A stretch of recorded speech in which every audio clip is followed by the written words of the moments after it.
Hey guys, welcome to the show. I'm taking over for Mike this week. We're going to be talking about the 10 most frequently asked questions I get from my clients and just kind of hanging out on this rainy Monday morning together. So starting off, a lot of people ask what are the first steps in the home buying purchase, especially a lot of new-time buyers who haven't gone through this before. So first, you're either going to want to reach out to a realtor like me or somebody on my team. And then you're going to want to get into contact with a lender. And you're probably going to ask, why a lender now? Well, you're going to want to know what your budget is and what you're pre-approved for. And with this market, it's really, really handy to have a pre-approval in hand when you go looking for a property. Because if you find the perfect one, you're going to want to jump on it. And then as you go through, you're going to get under contract, go through negotiations. Then you'll go and you'll have your inspections period. You'll have the bank will send out an appraiser, and then from there it kind of goes silent for a little while title and mortgage works behind the scenes.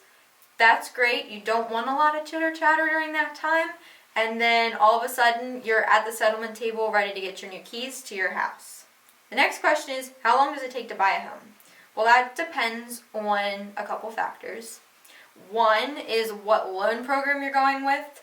So if you're going with a USDA loan, which is like a government-backed loan, it's probably going to take at least 45 days up to 60 days, just because it takes a little bit longer for our lenders to get through that system. But if you're going conventional, we've closed within 25 to 30 days. 25 is pushing it though. 30 is like that comfort zone. But if you're going an unconventional route, which could be like a construction to perm loan, which, fun fact, Michael and I, my fiance, have looked into, you're looking at 90 to 120 days to close because you have to go through all of the land perks and fun stuff like that. So how long does it take? It depends on who you are. If you're a cash buyer, we could get you done in 2 weeks, 21 days. It just depends on how long title takes to clear it to make sure it's legally yours. The third question we get asked is, what is a seller's market? Well, if you've heard it's a seller's market right now, that's because there's very low inventory and a ton of buyers all fighting for the few properties on the market. If you've ever taken a business class, you'll hear supply and demand. Basically, a seller's market, the demand is high, the supply is low. Reversing that, what's a buyer's market? A buyer's market is flip-flopped. So the supply is high and the demand is low. And we are not currently in that market, if you ask me. 5, most people don't hear, what is a stratified market? Well, this is where you're in a certain price point and you could see that it's a buyer's market. Over $1 million houses, they tend to have a little bit longer time on the market. You can kind of relax and think things through. Whereas in the $200,000 to $300,000, you better be acting quick because they're on the market and off the market. So depending on what range you're looking for, depends on if you're in a buyer's or seller's market. Question 6 that we get asked is, how much do I have to pay an agent to help me buy a house?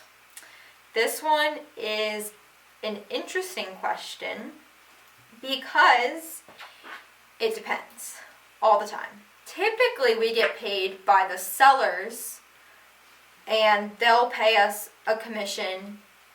Sometimes, however, if we're looking at like a for sale by owner, or maybe the listing agent took a lesser commission and they're not paying the buyer's agent as much, we may have to ask our buyers to kind of front some of that money during closing costs, so that way we can best represent you guys and make sure that you're getting all of the attention to details that you need from our team.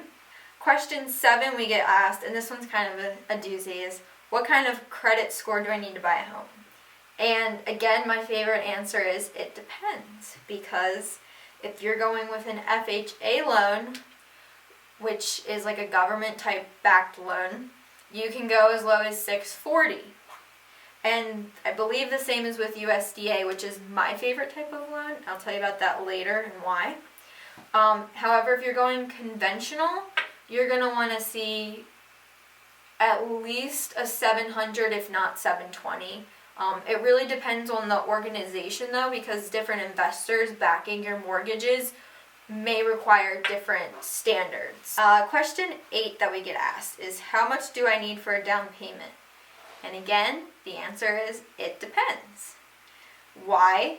Well, that's because, again, it depends on the loan program you're going with. My favorite loan program that I recommend to all of my buyers in especially like North Harford County, North Baltimore County, like more rural areas, is the USDA loan. If the house's property is in what's called the USDA eligibility map, I love to recommend to use it because it has low interest rates, no down payment required, so 0%, and you can finance up to 105% of the appraised value. And you're like, well, why would I want to pay 105% of a house's value? That's kind of not smart. Well, the extra 5% could be your closing costs, so you could actually bring literally $0 to the table and not even need seller help to do that, which is phenomenal. Now, FHA, because they do take people with lower credit scores, they require 3.5% down because they consider it, they have more risk, so the banks want more bang for their buck. And a conventional loan is usually going to have a minimum of 3% down. And then again, the construction of home loan that I had spoken about earlier, in case you're looking to like build or put a modular on a piece of land, you're looking at anywhere from 3.5% down to 10 to 20% down. There are FHA-backed construction of home loans, which will let you put down as little as 3.5%.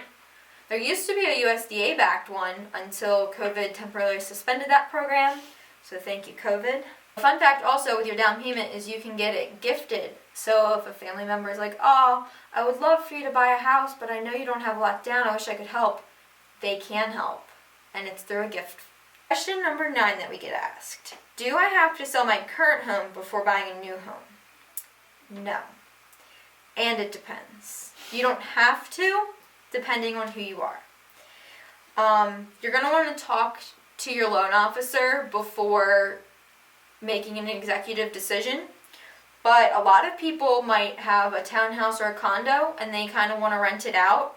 Well, you know, if you're renting it, it becomes income and kind of takes it off your debt to income ratio, and you can start to acquire investment properties as you move up in the world, which a lot of people like to do because real estate is one of the best investments.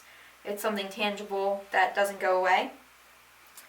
But if you need the equity in your home for the down payment of your future home, you may have to sell, unfortunately. It just depends. You're going to want to talk to probably Ryan about that.